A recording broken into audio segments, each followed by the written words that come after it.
কিছু সমন্বয়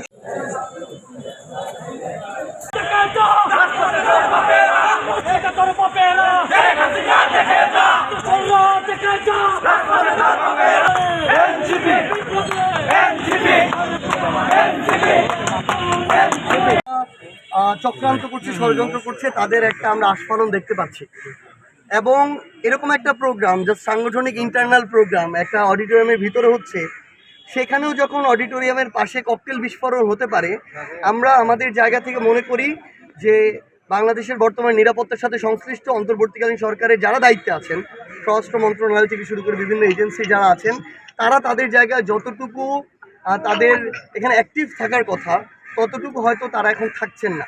কারণ তাদের কাছে এই তথ্যগুলো আমরা প্রত্যাশা করি এবং মনে করি যে এখনই যদি তারা এতটা আস্ফালন করতে পারে, তাহলে নির্বাচনকে সামনে রেখে তারা একটা অস্থিতিশীল পরিবেশ তৈরি করার চেষ্টা করবে। আমরা দেখেছি বাংলাদেশের গুরুত্বপূর্ণ স্থাপনাগুলোর ভিতরে ওই রকম সেন্সিটিভ জায়গায়, এয়ারপোর্টের মতো জায়গায় কীভাবে আগুন ধরে যায়। আমরা এটাকে কখনো মনে করি না এটা স্বাভাবিক প্রক্রিয়া, এটা অবশ্যই একটা চক্রান্ত বা ষড়যন্ত্রের অংশ।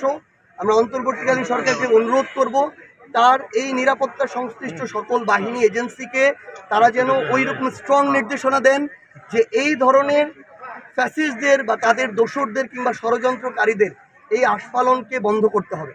তাদের এটার জন্য যা ব্যবস্থা নেওয়ার নিতে হবে, নাহলে এই দায় অবশ্যই তাদেরকে বহন করতে হবে।